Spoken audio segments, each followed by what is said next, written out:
Você está ouvindo o audiobook de Revista Espírita de 1858, de Allan Kardec. Agora, você vai ouvir o capítulo 63. Julho. Palestras familiares de além-túmulo. O tambor de Berezina. O tambor de Berezina, tendo se reunido em nossa casa algumas pessoas, com o propósito de constatar certas manifestações, em diversas sessões produziram-se os fatos que se seguem, e deram lugar à conversa que vamos relatar, pois apresenta um grande interesse do ponto de vista do estudo. Manifestou-se o espírito por golpes, não batidos pelo pé da mesa, mas na própria contextura da madeira. A troca de ideias que então ocorreu entre os assistentes e o ser invisível não dá margem a dúvidas quanto à intervenção de uma inteligência oculta. Além das respostas a várias perguntas, ora pelo sim, ora pelo não, ou por meio da tipitologia alfabética, os golpes espontaneamente tocaram uma marcha qualquer. O ritmo de uma área. Imitavam a fuzilaria e o canhoneio de uma batalha. O barulho do tanoeiro ou do sapateiro. Faziam eco com admirável precisão, etc. Depois ocorreu o movimento de uma mesa e sua translação sem qualquer contato das mãos, pois os assistentes se mantinham afastados. Uma saladeira posta sobre a mesa, em vez de girar, deslizou em linha reta, também sem contato das mãos. Os golpes eram igualmente ouvidos em diversos móveis do quarto, algumas vezes simultaneamente, outras vezes como se fossem respostas. O espírito parecia ter uma predileção especial pelo rufo de tambor, pois o tocava a cada momento, independentemente de pedido. Muitas vezes, em lugar de responder a certas perguntas, tocava a generá-la ou o reunir. Interrogado sobre algumas particularidades de sua vida, disse chamar-se Célima, ter nascido em Paris, ter morrido aos 45 anos e ter sido tambor. Entre os assistentes, além do médium especial de influência física que produzia as manifestações, havia um excelente psicógrafo que pôde servir de intérprete do espírito. Assim, obtivemos respostas mais explícitas. Tendo confirmado pela escrita o que havia dito pela tipitologia, quanto ao nome, lugar do nascimento e data de sua morte, foram-lhe feitas as perguntas que seguem, e cujas respostas apresentam vários traços característicos e corroboram certas partes essenciais da teoria. 1. Escreve-nos qualquer coisa, o que quiseres. Ramplém-plém, ramplém-plém. 2. Por que escreves isto? Porque fui tambor. 3. Tinhas alguma instrução? Sim. 4. Onde fizeste os teus estudos? Nos Ignorantins, 5. Pareces alegre. Sou bastante. 6. Disseste, certa feita, que em vida gostavas demais de beber. É verdade. Eu gostava de tudo o que era bom. 7. Eras militar? Claro que sim, pois eu era tambor. 8. Sob que governo serviste? Sob Napoleão, o Grande. 9. Pode citar uma batalha na qual participaste? A de Berezina. 10. Foi nela que morreste? Não. 11. Estiveste em Moscou? Não. 12. Onde morreste? Na neve. 13. Em que corpo servias? Nos fuzileiros da guarda. 14. Gostavas de Napoleão o Grande? Como nós todos o amávamos, sem saber por quê. 15. Sabes o que aconteceu depois da morte de Napoleão? Depois da minha morte não me ocupei senão de mim mesmo. 16. Reencarnaste? Não, pois venho conversar convosco. 17. Por que te manifestas por pancadas, sem teres sido chamado? É preciso barulho para aqueles cujo coração não acredita. Se ainda não foi suficiente, eu vos darei mais. 18. Vieste bater por tua própria vontade, ou foi outro espírito que te obrigou? Venho por mim mesmo e de boa vontade. Há um outro a quem chamais verdade, e que também me pode obrigar, mas há muito tempo eu queria vir. 19. Com que propósito querias vir? para comunicar-me convosco. Era isso o que eu queria. Mas havia algo que me impedia. Fui forçado a isso por um espírito familiar da casa, que me convenceu a tornar-me útil às pessoas que me fariam perguntas. Então esse espírito tem muito poder, uma vez que assim domina os outros. Mais do que pensais, e só o emprega para o bem. Observação. O espírito familiar da casa dá-se a conhecer pelo nome alegórico de verdade, circunstância que era ignorada pelo médium. 20. O que era que te impedia? Não sei. Alguma coisa que não compreendo. 21. Deplorás a vida? Não. Nada deploro. 22. Qual a que preferes? Tua existência atual ou a vida terrena? Prefiro a existência do espírito à do corpo. 23. Por quê? Porque estamos bem melhor do que na terra. A terra é um purgatório, e todo o tempo que aí vivi sempre desejei a morte. 24. Sofres em tua nova condição? Não, mas ainda não sou feliz. 25. Ficaria satisfeito se tivesses uma nova existência corpórea. Sim, pois sei que devo elevar-me. 26. Quem te disse isso? Eu bem o sei.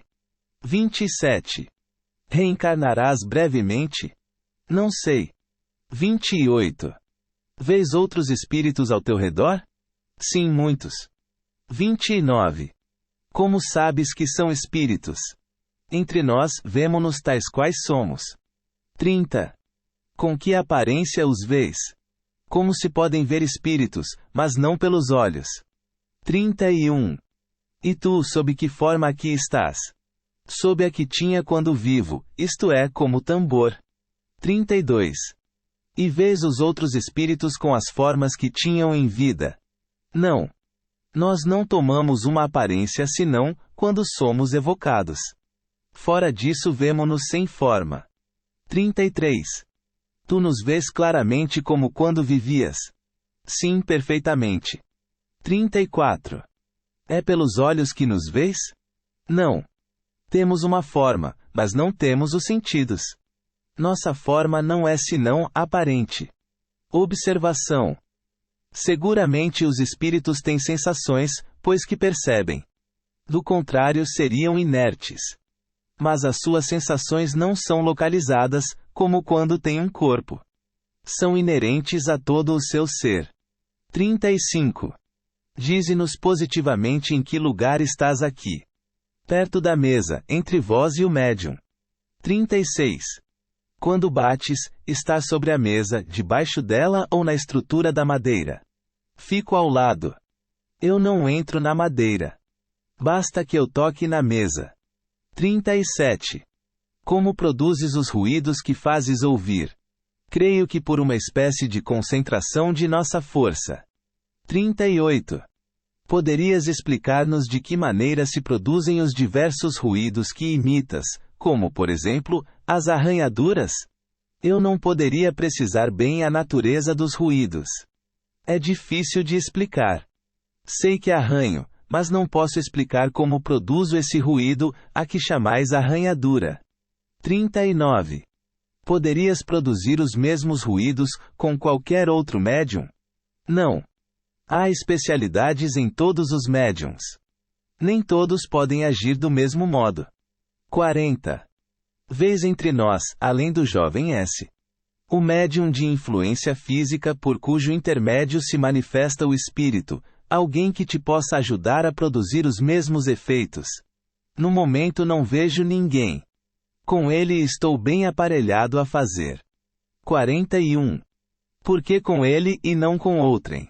Porque eu conheço bastante, e também por ser ele mais apto que qualquer outro para esse gênero de manifestações. 42. Tu o conhecias há muito tempo. Desde antes da presente existência? Não. Eu o conheço há pouco tempo. Fui de certo modo atraído para ele, para que fosse meu instrumento. 43. Quando a mesa se ergue no ar sem ponto de apoio, quem é que a sustenta? Nossa vontade, que a obrigou a obedecer-nos e ainda, o fluido que lhe transmitimos. Observação. Esta resposta vem em abono à teoria que apresentamos nos números 5 e 6 desta revista, sobre as causas das manifestações físicas. 44. Poderias fazê-lo? Creio que sim. Tentarei quando o médium estiver presente. No momento ele se achava ausente. 45. De quem depende isso? É de mim, pois me sirvo do médium como de um instrumento. 46. Mas a qualidade do instrumento não conta. Sim. Ela me ajuda muito, pois, como disse, hoje não poderia fazê-lo com outros. Observação. No curso da sessão tentamos levantar a mesa, mas sem resultado, talvez porque não tivesse havido suficiente perseverança. Houve esforços evidentes e movimentos de translação, sem contato nem imposição das mãos. Entre as experiências feitas, está a da abertura da mesa, que era elástica. Mas como oferecia muita resistência, por defeito de construção, foi posta de lado, enquanto o espírito conseguia abrir e fechar uma outra. 47. Porque, outro dia os movimentos da mesa cessavam cada vez que um de nós tomava de uma luz para examiná-la por baixo. Porque eu queria punir a vossa curiosidade. 48. De que te ocupas em tua existência de espírito, de vez que certamente não passas o tempo a bater? Muitas vezes tenho missões a cumprir. Devemos obedecer às ordens superiores, e principalmente, quando temos que fazer o bem, por nossa influência sobre os humanos. 49. Sem dúvida tua vida terrena não foi isenta de faltas. Tu as reconheces agora? Sim. Justamente as espiu, ficando estacionário entre os espíritos inferiores. Não me poderei purificar bastante enquanto não tomar outro corpo. 50.